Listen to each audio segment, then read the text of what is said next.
দরবারে একটু দোয়া করেন, আমি আয়েশার জন্য আপনি আল্লাহর দরবারে একটু ফরিয়াদ করেন। যখন আমার নবী রাহমাতুল লিল আলামিনের কাছে আম্মা জান আয়েশা সিদ্দিকা দোয়া চাইলেন, আমার নবী রাহমাতুল লিল আলামিন আল্লাহর দরবারে রহমতের দুইখানা হাত তুলে ফরিয়াদ করতে লাগলেন, ও মালিক, ও মাওলা, আমার আয়েশাকে তুমি কবুল করে নাও, আমার আয়েশাকে তুমি কবুল করে নাও, আমার আয়েশাকে তুমি কবুল আর মঞ্জুর করে নাও। যখন আমার নবী রাহমাতুল লিল আলামিন নবী আম্মা জান আয়েশা সিদ্দিকার জন্য দোয়া করলেন, আম্মা জান আয়েশা সিদ্দিকা খুশিতে আত্মহারা হয়ে গেল, খুশিতে তার চেহারাটা ঝলমল করতে লাগলো, ঝলমল করতে লাগলো।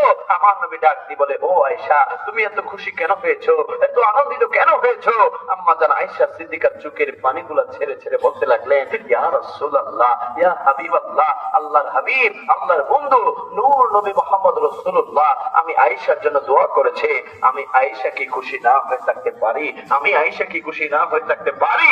আমার নবী ডাক দিয়ে বলেন, ও আয়েশা, তাহলে তুমি শুনে রাখো, আমি নবী যখন ফজরের নামাজ পড়ি, যোহর পড়ি, আসর পড়ি, মাগরিব পড়ি, আয়েশা পড়ি, শুধু তাই নয়, আমি নবী যখন গভীর রাতে তাহাজ্জুদের নামাজ পড়ি, প্রতিটা নামাজের পরে আমার প্রত্যেকটা গুনাহগার উম্মতের জন্য আমি আল্লাহর দরবারে দোয়া করে থাকি। যদি বলি না সুবহানাল্লাহ। যেই নবী ফজরের, যোহরে, আসরে, মাগরিবের সাথে গভীর রাতের তাহাজ্জুদের নামাজে আমাদের মতো গুনাহগার পাপী তাপী উম্মতকে ভুলে নাই, ওই নবীকে কি কোনোভাবে আমরা বলতে পারি? আমার নবীকে কি কোনোভাবে বলা যাবে? এই জন্য আমরা যারা সুন্নি মুসলমান আছি, আমরা সবসময় নবী নবী করি, নবী নবী বলি, কারণ আমরা তো দুনিয়াতে এসেছি নবীর জন্য, ঠিক না? আমরা দুনিয়াতে কবরে যাবো তাও নবীর জন্য। ওই কবর থেকে হাসরের ময়দানে উঠে রাসূলুল্লাহর পিছে নারে রিসালাতের স্লোগান দিতে দিতে আমার নবীর সুপারিশ নিয়ে আমার আল্লাহর রাগকে, আমার আল্লাহর গুসাকে পানি করে আমরা নবীর সাথে জান্নাতে যেতে চাই কি চাই না? ইচ্ছা আছে না আপনাদের? আমরা সকলে নবীর সাথে জান্নাতে যেতে চাই কি চাই না?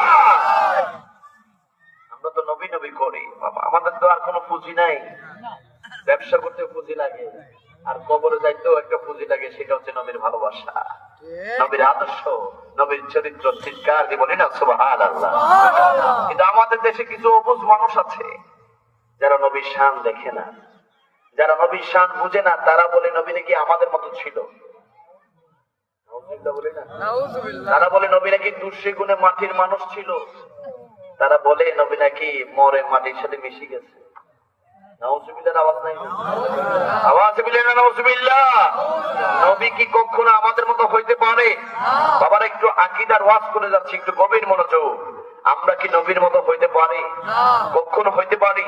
আরে বাবা, আমরা সবাই মুসলমান, আমাদের কালিমা আছে, সবাই বলি লা ইলাহা ইল্লাল্লাহু মুহাম্মাদুর রাসূলুল্লাহ সাল্লাল্লাহু